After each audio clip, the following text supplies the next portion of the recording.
नमस्कार दोस्तों, स्वागत है आपका अपने YouTube channel GSP online study पर। दोस्तों आज हम लेकर के आए हैं आपके लिए बहुत ही धांसू ट्रिक जिसको कहते हैं। आप इस ट्रिक को पढ़ेंगे तो आपको आनंद आने लगेगा। क्वेश्चन लिखा है, रमेश के वेतन में 20% वृद्धि कर दी गई और बढ़े हुए वेतन को 20% कम करने पर रमेश को कितने % की लाभ और हानि हुई। तो दोस्तों एक बात बता दें, पहले तो उसका आंसर देखो। पहले तो उसका आंसर देखो, 20 वृद्धि हुई और 20 कमी हुई और प्लस 20 इंटू माइनस का 20 इंटू 100, ये कटा ये कटा ये कटा ये कटा ये कटा, आंसर आ गया माइनस का 4। ये माइनस का 4% हानि दिखा रहा है दोस्तों। अब आप देखिए, आया ना जादू, लगा आपको जादू। आंसर 4% आया। मैं बताऊंगा भी कैसे आया, बस आप हमारे साथ लगे रहिए। इस चैनल को सब्सक्राइब कर लीजिए अगर आप हमारे चैनल पर नए हैं, और इस चैनल को जितना ज़्यादा हो सके शेयर करिए ताकि ये जानकारी सबके पास पहुंचती रहे। इस तरीके के क्वेश्चंस आपको पेपर में, एग्जाम में मिलते हैं बहुत सारे, और इनकी एक खासियत ये होती है कि अगर जितना बढ़ाया जा रहा है उतना ही घटाया जा रहा है तो हमेशा हानि होती है। ये बात दोस्तों याद रखना। इसी तरीके के सवाल हम इस वीडियो में बहुत ढेर सारे करेंगे और आपको इस तरीके के सवालों में आज के बाद कोई परेशानी नहीं होगी, ये हमारा वादा है। तो आप चलते हैं अगले सवाल की तरफ। पहले तो समझ लो, जब कभी भी वृद्धि की बात करता है, ये वृद्धि हो रही है तो हम प्लस का 20 ले लिए हैं, ये समझ रहे हैं ना। इसको R1 मान लीजिए, ये R1 है। उसके बाद बढ़े हुए वेतन को 20% कम किया गया, तो यानी कि ये R2 है और ये माइनस का ले लिया गया, ध्यान दीजिएगा। फिर ये प्लस, ये R1 है, ये R1 यहाँ पर है और ये R2 है। देखिए ये R1 है, ये R2 है, अपॉन में 100 रहता है। तो इसका फॉर्मूला मेरे दोस्तों बनता है, करे R1 plus R2 plus R1 into R2 upon 100 बनता है। अब इस फॉर्मूले से आपको पता चल जाता है कि कितनी लाभ और कितनी हानि हो रही। तो मैं बता चुका हूं कि इस तरीके के क्वेश्चंस में ऑलवेज हानि होती है, हमेशा लॉस होता है। तो ये आपको समझ में आ रहा होगा। अब जैसे जो अगर वृद्धि हो रही है, बार बार वृद्धि हो रही है, तो सब प्लस में आएगा, तो हानि नहीं होगी। जब वृद्धि हो रही है तो हानि किस चीज की, लेकिन अगर एक बार वृद्धि और एक बार कमी की गई तो फिर हानि निश्चित होनी है। इस प्रकार से ये क्वेश्चन हो गया। अगला क्वेश्चन देखते हैं दोस्तों। प्रश्न है दोस्तों, क्वेश्चन है, एक आयत की लंबाई में 10% की वृद्धि तथा चौड़ाई में 10% की कमी करने पर क्षेत्रफल पर क्या प्रभाव पड़ेगा। तो मेरे प्यारे दोस्तों, इस सवाल को पहले कॉन्सेप्ट से समझेंगे, फिर ट्रिक से समझेंगे। तो आप ये समझिए, एक आयत है, एक रेक्टेंगल है। ध्यान दीजिएगा, मैं इंग्लिश मीडियम वालों के लिए बात कर रहा हूँ। एक रेक्टेंगल है, उसकी लेंथ में 10% का इंक्रीमेंट हो गया, increased by 10%। A length of a rectangle is increased by 10% and breadth of this rectangle is decreased by 10%. लंबाई में 10% की वृद्धि, चौड़ाई में 10% की कमी, तो क्षेत्रफल पर क्या प्रभाव पड़ेगा। तो देखिए दोस्तों, पहले मैं कॉन्सेप्ट से करूंगा, ये आपको कॉन्सेप्ट सिखाऊंगा, या आप क्या करिए, पहले ठीक से कर लीजिए। देखिए 10 हमारा है वृद्धि, तो प्लस का 10 हो गया। माइनस है 10 यानी कि हानि है, कम करी जा रही है, कमी है, तो 10% माइनस हो गया। प्लस 10 गुणे माइनस का 10 बटे 100, तो ये 0 आ गया, ये 0 कैंसिल, 1 को 1 से मल्टीप्लाई करोगे, -1 आ जाएगा मेरे प्यारे दोस्तों। और माइनस किसको शो करता है, कमी को। -1% जो है हमारी क्या हो जाएगी, क्षेत्रफल पर प्रभाव पड़ेगा। क्षेत्रफल 1% कम हो जाएगा। कैसे कम हो जाएगा, आइए देखते। ये ट्रिक आपको समझ में आ रही होगी। अगर दोस्तों समझ में आ रही है, ये वीडियो आपको हेल्पफुल लग रहा है, जरा सा भी आपकी मदद कर पा रहा है, तो आप चैनल को लाइक, सब्सक्राइब और शेयर करते रहें। ठीक है, अब देखिए क्या कह रहा है। ये कॉन्सेप्ट है हमारा, लेट करते हैं। लेंथ ऑफ रेक्टेंगल कितनी हो जाएगी, लेंथ ऑफ रेक्टेंगल मान लीजिए x है, और ब्रेथ मान लीजिए, ब्रेथ है कितनी हो जाएगी दोस्तों, आप वही मान लीजिए। समझ पा रहे हैं। तो एरिया कितना हो जाएगा, एरिया x5 हो रहा है। अब कह रहे हैं इंक्रीमेंट हो गया, इंक्रीज लेंथ है कितना, x प्लस x का 10%, 11x/10 हो गया मेरे प्यारे दोस्तों। उसके बाद कह रहा है डिक्रीज 10% काहे में, डिक्रीज ब्रेथ हमारी डिक्रीज हो रही कितनी,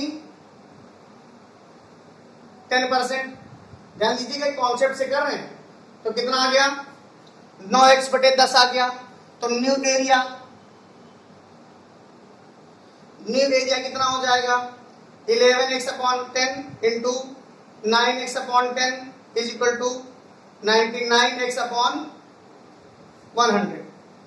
दोस्तों इतना आपको एकदम समझ में आया होगा, कॉन्सेप्ट से चल रहे हैं, पूरा कॉन्सेप्ट लगा हुआ है कि पहले हमारा माना लेंथ x है, ब्रेथ आपकी y है और इसका एरिया x इंटू y हो जाएगा। क्वेश्चन क्या था कि the length of a rectangle is increased by 10% and breadth is decreased by 10%। Clear है, मैं इंग्लिश में बोल रहा हूँ, हिंदी में लिखा हुआ कोई बात नहीं, आप इंग्लिश में समझ लीजिए कि length of a rectangle is increased by 10% and breadth is decreased by 10%। तो what will be the effect on area, या what will be the area, समझ रहे हैं कि एरिया पर क्या प्रभाव पड़ेगा, या एरिया कितना कम हो जाएगा, how much area will be decreased और इंक्रीज्ड, एरिया बढ़ेगा या घटेगा, ये आपको बताना है। तो यहां पर ये एरिया आ गया हमारा नया वाला, पुराना एरिया कितना था, तो देखिए डिफरेंस मेरे प्यारे दोस्तों कितना आया है, न्यू एरिया, देखिए न्यू माइनस ओल्ड, ये हमारा ओल्ड है और ये नया एरिया है। तो दोनों को घटाने का प्रयास करते हैं, कितना है दोस्तों, आपको क्या क्या प्रभाव पड़ा, अब ये देखिए 99 है, ये 100 है, तो ये ज्यादा है कि ये ज्यादा है, ये देखो ये 0 पॉइंट है, ये पूरा 1 है, तो आपको ओल्ड माइनस न्यू कर दीजिए, ओल्ड बड़ा है न्यू छोटा, तो ओल्ड कितना हो गया xy और न्यू कितना हो गया 99xy/100, घटाएंगे तो आपका xy/100 हो जाएगा। मेरे प्यारे दोस्तों थोड़ा सा ध्यान देने की बात है, आपका आंसर आ चुका है, आपका आंसर एकदम आ चुका है। अब ये डिफरेंस है, कितने परसेंट का डिफरेंस है, परसेंटेज डिफरेंस निकाल लेंगे, तो xy/100, ध्यान दीजिएगा xy/100 और डिवाइड में इसके 100 कर दीजिए और अपॉन में पुराना एरिया रख दीजिए, इसके यहां पर अपॉन में xy रख दीजिए, ध्यान दीजिएगा। तो आपका क्या आ गया, xy/100 अपॉन में xy/100, तो 100 से 100, xy से xy, मतलब 1% आपका क्या गया, 1% आपका कमी आ गई। अब कैसे कमी आ गई ये आपको हम बताते हैं। आप ऐसे देखिए, मैंने इस सवाल को ऐसे कर दिया कि अपने हिसाब से रख लिया कि xy था तो हमने पहले रख लिया, और वो देखो छोटा ही तो भाई हमने बाद में रखा, तो ये बड़ा है ये छोटा है। आप कह दो सर हम कैसे जानेंगे, तो मैं कोई दिक्कत नहीं है, आपको बताने में हमें कोई परेशानी नहीं है। देखिए ध्यान से, आपको करना क्या है, जैसा मैंने पहले लिखा था वैसे लिख लीजिए। कैसे लिखा था, मैंने कहा था कि आप लिख लीजिए 99xy/100 और माइनस का xy कर दीजिए, बटे में xy कर दीजिए, इंटू में 100, एक ही लाइन में सब कुछ कर दे रहे हैं। ध्यान दीजिएगा, मतलब ये फॉर्मूला है कि नया एरिया माइनस पुराना एरिया अपॉन में पुराना एरिया गुणे 100। पुराने एरिया से तुलना हो रही ना, पुराने एरिया से तुलना हो रही ओल्ड एरिया से, तो यहाँ पर 99xy आ जाएगा, माइनस का 100xy आ जाएगा, अपॉन में xy इंटू में 100 आ जाएगा। अब देखिए ध्यान से, इंटू में 100 आ जाएगा। अब देखिए यहाँ पर कितना बचा, xy अपॉन xy, और यहाँ पर 100 है, तो यहाँ से कैंसिल हो जाएगा। तो ये 100 जो है आपको देखिए यहाँ पर 100 रहेगा, यहाँ पर देखिए मैंने क्या लिखा था, xy/100 यहाँ बच रहा था, तो वो वाला 100 कहाँ गया, इसके नीचे वाला, ये देखिए ये वाला 100 भी बाकी है, ये वाला 100 बाकी है, तो ये वाला 100 यहाँ से कट जाएगा। तो माइनस का 1 ही तो आया, तो -1 किसको दिखा रहा है, हानि को, इसको दिखा रहा है लॉस को। मैंने कहा जितना जोड़ा जाए उतना घटाया जाए तो हमेशा लॉस होता है मेरे प्यारे दोस्तों। आप इस सवाल को अच्छे से समझ लीजिए। मैंने इस देखिए, अगर कहो कि आप अगर कहो सर हम यहाँ नहीं समझ पाए, तो मैं आपको बताता हूँ, क्या बताता हूँ, मैंने अपने हिसाब से एडजस्ट कर लिया, क्योंकि जब हम डिफरेंस निकाल रहे हैं तो हमने सोचा माइनस ना आए, तो 1 आया। देखिए, तो अब आप कहेंगे सर हम कैसे जानेंगे कि घटाया ये हानि है कि लाभ है, इसमें तो प्लस आ रहा है, तो हमें तो लाभ पता होना चाहिए, ये तो लाभ है। लेकिन मेरे प्यारे दोस्तों लाभ नहीं है। कैसे? क्योंकि भाई ओल्ड वाला ये न्यू वाला था, ये न्यू एरिया था, ये ओल्ड एरिया था। ध्यान दीजिएगा, ये न्यू एरिया था, ये ओल्ड एरिया था। मैंने बाद में क्या रखा? न्यू रखा। क्यों? क्योंकि न्यू छोटा है, न्यू छोटा है और ये ग्रेटर है। आपको दिख रहा होगा, जब आप 99 को 100 से डिवाइड करोगे, जब आप 99 को 100 से डिवाइड करने बैठ जाओगे, कहां कर दें? यहीं पे कर दें। जब 99 को 100 से डिवाइड करने बैठ जाओगे तो 0.0 लगाओगे 9, तो 99 आंसर आ जाएगा। देखिए पॉइंट में आंसर आने लगा, मतलब 1 के बराबर नहीं है, तो वो छोटा है, और ये तो पूरा XY है। इसलिए मैं कह रहा हूं कि ये आपका पूरा कॉन्सेप्ट तैयार हो गया है। किसी भी प्रकार से, जिस प्रकार से आप समझना चाहो, ये बेसिक है, ये फॉर्मूला से आंसर आ गया। कितना आसान है, इसमें तो कोई दिक्कत नहीं है। लेकिन मेरे प्यारे दोस्तों कॉन्सेप्ट जरूरी है, कॉन्सेप्ट पावर कहा जाता है। कॉन्सेप्ट अगर कॉन्सेप्ट आप कभी नहीं भूलोगे, ट्रिक भूल सकते हो एक बार। तो आगे चलते हैं और सवाल रिवाइज करते हैं, ताकि आज आपका ये वाला टॉपिक एकदम क्लियर हो जाए। क्वेश्चन देखिए, दो हमारे पास लिखे हुए हैं। क्या लिखा हुआ है? किसी व्यक्ति का वेतन 20% कम करने के बाद पुनः 20% कम कर दिया गया, कुल कितनी वेतन में कमी आई? दोस्तों एक व्यक्ति का वेतन पहले 20% कम किया गया, आफ्टर दैट 20% फिर कम कर दिया गया, इंक्रीज डिक्रीज कर दिया गया। Salary of a person decrease by 20% and after first decreasing it decrease by 20% again. What will be the salary of the person? क्या सैलरी है उस पर्सन की? Salary of Y increase by 20% and after increasing it decrease by 20%. What is profit और loss? एक व्यक्ति ए है, उसकी salary पहले इंक्रीज की गई 20% से, और फिर इंक्रीजिंग के बाद डिक्रीज कर दी गई 20% से, उसका प्रॉफिट और लॉस क्या होगा? ऐसे ऊपर भी लिखा हुआ है, एक व्यक्ति का वेतन 20% से कम करने के बाद पुनः 20% से कम कर दिया गया, तो उसका कुल वेतन में कितनी कमी आएगी, या प्रॉफिट एंड लॉस कितना होगा? समझ लीजिए, मैं प्रॉफिट एंड लॉस जब पढ़ाऊंगा तब इसको फिर से कराऊंगा, लेकिन अभी आप समझ लिए तो थोड़ा सा दिमाग में आपके आ जाएगा। तो सबसे पहले मैंने फॉर्मूला बताया था, ये R1 है, ये R2 है, दोनों कमी है, तो माइनस का 20 और माइनस का 20। ध्यान दीजिएगा, दोनों कमियां हैं, तो माइनस का 20 और माइनस का 20। अब यहाँ बताइए, यहाँ प्लस होता है, -20 और -20 बटे में कितना दोस्तों? 100। अब एक बात बताइए, यहाँ पर माइनस माइनस प्लस बना देगा, ये माइनस का 40 है, और यहाँ क्या बना देगा? प्लस का, यहाँ से कैंसिल हो जाएगा। कितना हो जाएगा? प्लस का 4। तो ये देखिए 36% की कमी आई उसके वेतन में। आप लोगों को लग रहा होगा सर 2 बार 20% कम हुआ है, तो 40% कम हो जाना चाहिए, लेकिन मेरे प्यारे दोस्तों इसमें 36% की कमी आई है।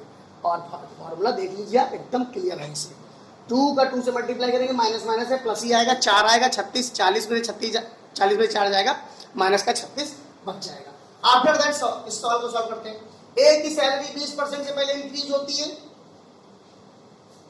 20% से इंक्रीज कर दी हमने, फिर 20% से डिक्रीज भी हो रही है, 20% से डिक्रीज कर दी, माइनस लगा दिया, फिर प्लस है, 20 इंक्रीज वाला 20 डिक्रीज वाला अपॉन में 100, ये प्लस है माइनस है कैंसिल हो गया, यहाँ से कैंसिल हो गया, 2 दूनी 4, माइनस का 4 आ गया।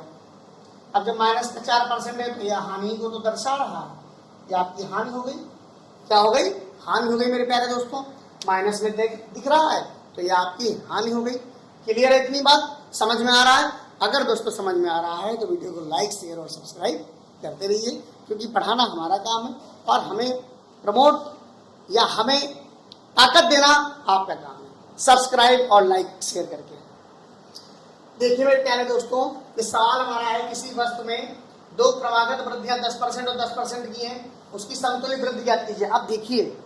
अब देखिए फॉर्मूला वही है, इसमें क्वेश्चन का पूछने का अंदाज अलग है।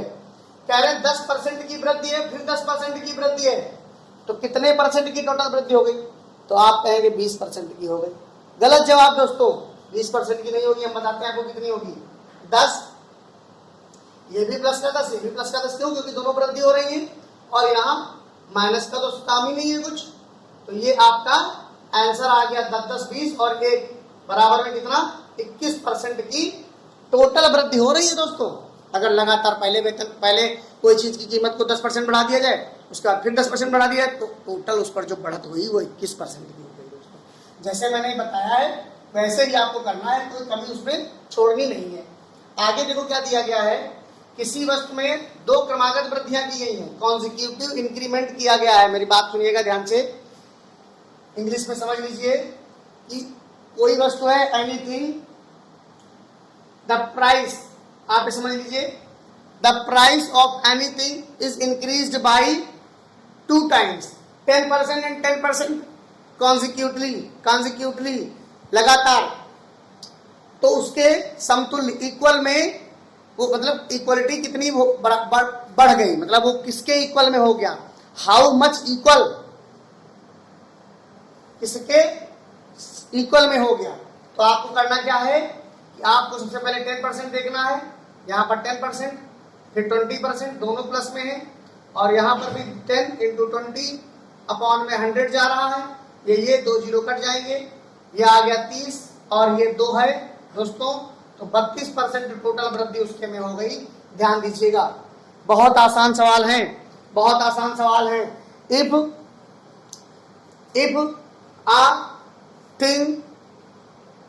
the price of anything decreased by 2 times 10% and 20% consecutively मतलब लगातार, तो find the total increment of this thing, उस थिंग की टोटल इंक्रीमेंट निकालिए। तो मैंने निकाल दिया, कोई परेशानी नहीं है।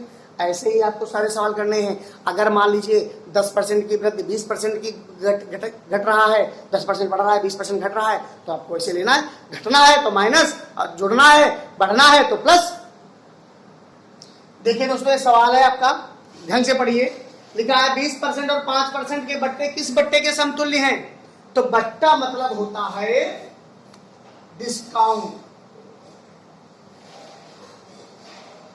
डिस्काउंट होता है मेरे प्यारे दोस्तों। तो आप एक बात बताओ, पहले 20% का डिस्काउंट दिया गया, फिर 5% का डिस्काउंट दिया गया, तो टोटल डिस्काउंट किसके बराबर में हो गया? तो भैया डिस्काउंट का मतलब पैसा कम हो रहा है। तो आपने सोचा 25% का डिस्काउंट मिल गया होगा, लेकिन नहीं मेरे प्यारे दोस्तों, पहले 20% का डिस्काउंट मिला, फिर 5 का डिस्काउंट मिला, यहां 5 लगा रहने दिया, तो आपको यहां पता चल जाएगा, यहां 25 है और यहां पर आपका 0 हो गया, ये 5 2 से कैंसिल, माइनस माइनस प्लस 1 हो गया, क्या कितना हो गया, +1। माइनस का 24 है, माइनस का 24% है, तो ये दोस्तों आपका आंसर आ गया कि जो 24% है, 24% के समतुल्य होंगे दोनों बट्टे, 24% के समतुल्य होंगे दोनों बट्टे। मतलब जो 2 क्रमागत छूटे दी गई हैं, क्रमागत जो डिस्काउंट तो दिए गए हैं, लगातार दिए गए हैं, कॉन्सिक्यूटिवली दिए गए हैं, तो वो किसके बराबर होंगे? 24% के बराबर होंगे वो दोनों बट्टे। ठीक है दोस्तों, तो आपको बिल्कुल अच्छा लग रहा होगा, मजा आ रहा होगा, सवाल को समझ लीजिए। और अगर कोई परेशानी है, कोई सवाल आपको नहीं आ रहा है, तो आप मुझे कमेंट बॉक्स में लिख दीजिए, मैं आपको तुरंत उसका सोल्यूशन भेजूंगा।